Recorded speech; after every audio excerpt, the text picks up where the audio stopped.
What up, dudes? It's Gaz, and welcome back to the WARFRAME video. So we got a hotfix news video today. It was a pretty important hotfix, 34.0.4, and we'll be going over things that changed in that hotfix in WARFRAME, and as well, there was cross-platform clans added. It was supposed to be at the Abyss of Dagath update, like launch day, but hey, it's here now. So yeah, cross-platform clans are also here, as well as cross-platform friends list too. Let's get into it though. Make sure you're sub this channel before we go into it. Also, check out the live stream. I'll be live with some WARFRAME build testing, Dagath, Helm builds and stuff like that tonight on stream, so come stop by if you'd like to. And also, really appreciate the support recently, guys. Really means a lot. So I'd let you guys know that. All right, let's get right into the news. And yeah, I'm equipping the Helios that should be an omen of what's to come. The Helios thing already got fixed, and it's pretty sad now, unfortunately. Honestly, they could go buff that Helios. All right, getting into the patch notes. We have update 34.0.4. First off, cross-platform friends, clans, and alliances have arrived.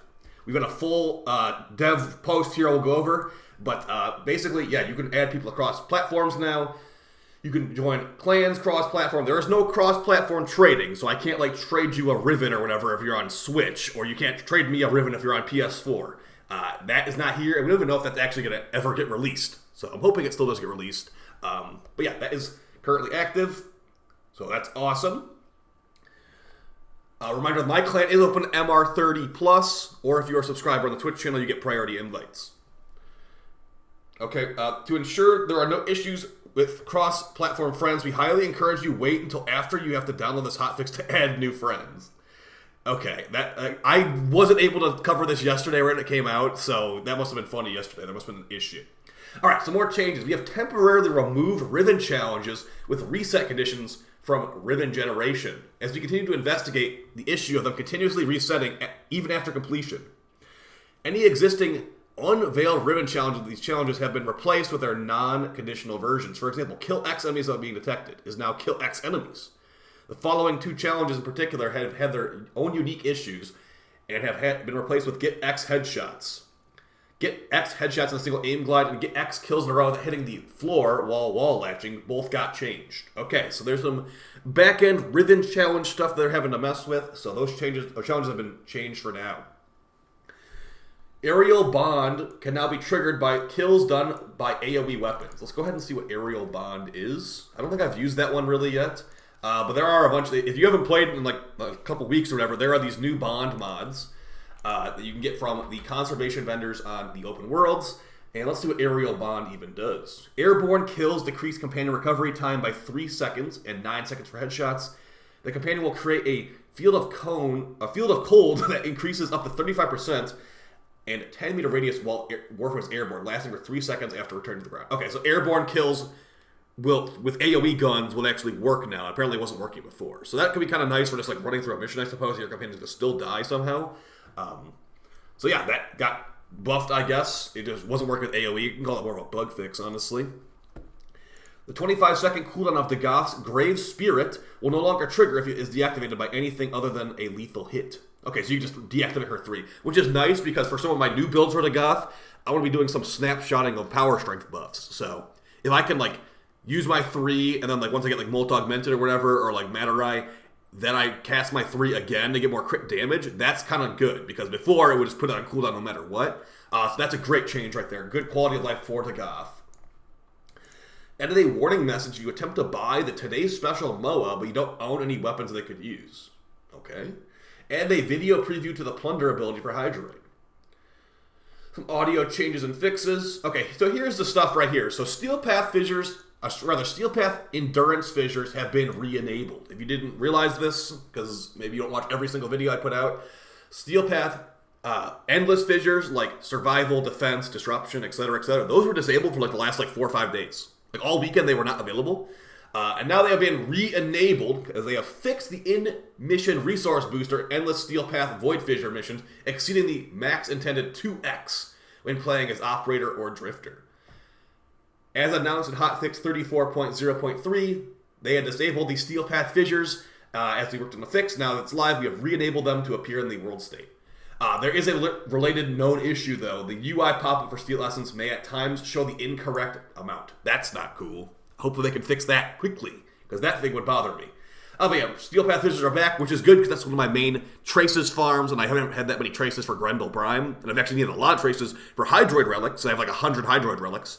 So yeah, looks like I'll be running some Steel Path Endless Fissures, probably with Dagath, maybe on stream tonight. I hope there's like a Disruption Fissure or something.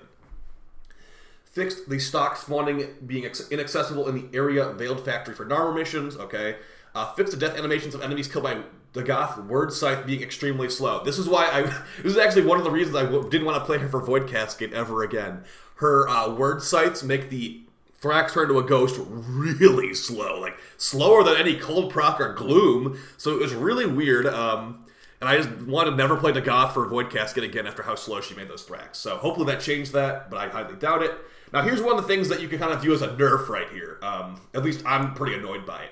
Fix the Reinforced Bonds fire rate buff, unintentionally applying to melee attack speed.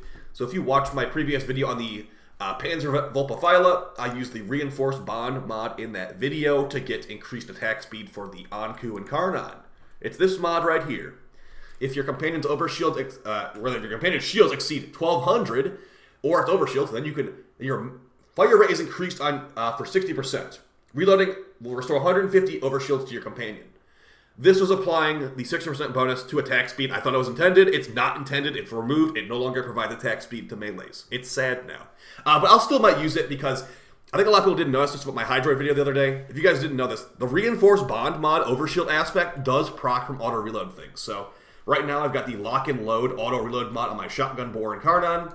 I fire off some shots. Look at the overshield of my Helios. Fire off some shots. I holster it. It gets the shields from the auto reload. That is a crucial part of the Hydroid build from the other day, guys. I don't think I made that super clear, but that's part. Now we have fire rate for our Boar. We fire a lot faster. We swap. That's got fire rate now. Swap.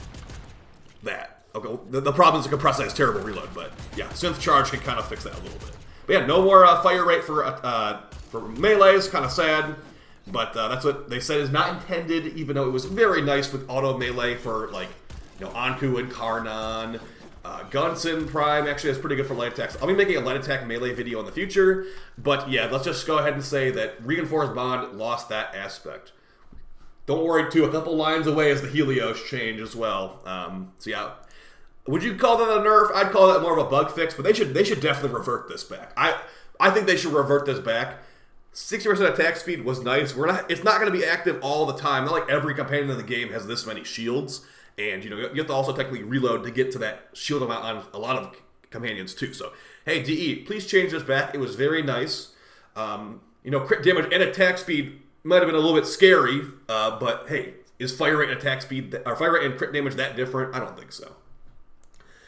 Fix the Reinforced Bonds fire rate buff, remaining active in the Simulacrum after changing weapons. Okay.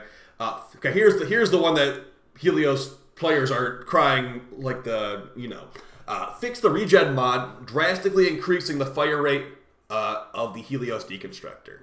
It's really bad now. It's really, really bad now. Let's go ahead and show how this works now. I'm going to show the exact same build that we had in the previous video.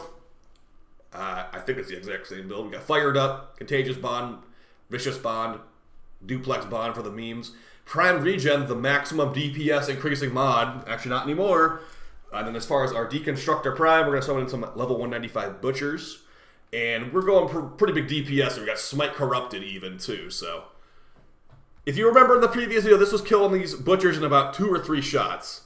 Let's actually go with Roar Revenant, too, just to make sure. Just to make sure. All right, so basically the exact same build from the other day. Alright, so we can roar our companion. We can technically throw on some CO procs too. Let's grab a Condition Overload procer while we're in here too. Just because I already tried it and the damage is a lot lower. Let's show you can maybe do if you want to still DPS with this going forward. Alright, so summoning 3 Corrupted Butchers.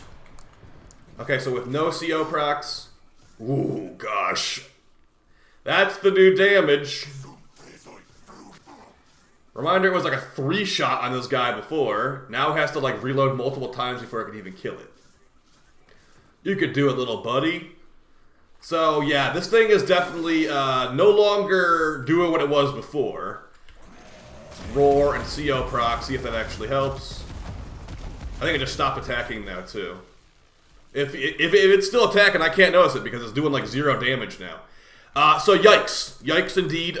DE, you might want to buff this one up a little bit because whatever it was doing before, people were liking it, and now it's feeling like a weakling weapon. If you want to go solo an Archon with this, be my guest, because that won't be me there. You won't see me soloing an Archon with this thing. Throwing on some procs.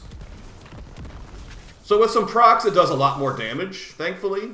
Not on the Eximus, though. The Eximus, killing Eximus with this thing is definitely a thing of the past. Unless you really, really buff it up, and then honestly put some shots in yourself, too. If you're trying to do the Stug strats, it's done, basically, so. Rest in peace, Helios. It can still armor strip, technically. If you want to use it as an armor stripper, it can technically still do that. But yeah, the whole DPS aspect of it is gone. Now, hey, how about this? Okay, you know, am I being unfair? Let's do normal path enemies. It's not only about the steel path. I mean, why would you need armor strip with a normal path, to be fair? But we summoned in some normal path. How about like some level 80s? It can probably take care of these guys pretty quick. Not the Eximus, of course. Alright, so normal path Butchers with Roar. Normal path Butchers with Roar. It's doing pretty. It one-shot that guy. Okay, so this is more kind of like what you should be expecting now. Non-steel path. It still doesn't have the best aim either, to be honest. So yeah, I think that was my Cedo killing them there, unfortunately. Maybe more on the normal path nowadays than the steel path. That is quite unfortunate. So if you still want to use that, it's mostly going to be for scanning. Fix the Mystic Bond chance of a free Warframe ability being every 5 seconds of the 5 cooldown abilities of the Helminth Charger. Yeah, people are telling me this on stream. I'm like, I'm not going to even bother testing that because they're going to patch it out.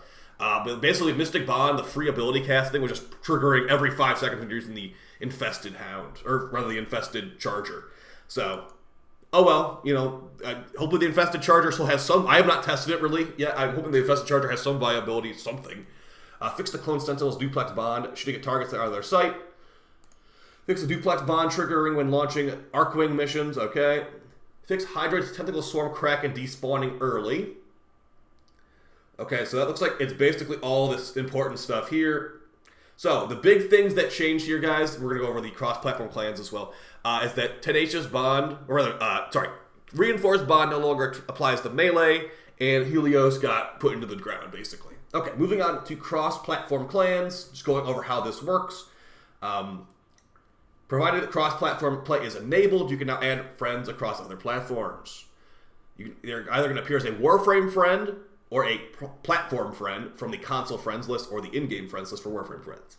Okay, so that's how you get that stuff. You can add me on game too if you'd like to. Same username as here.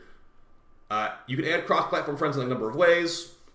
Okay, so if you really want to read every little way to do this, be my guest. But basically, yes, we do have cross-platform alliances. Enable cross-platform alliance. There you go. I'll have to probably read this later, too, to make sure I get it all right.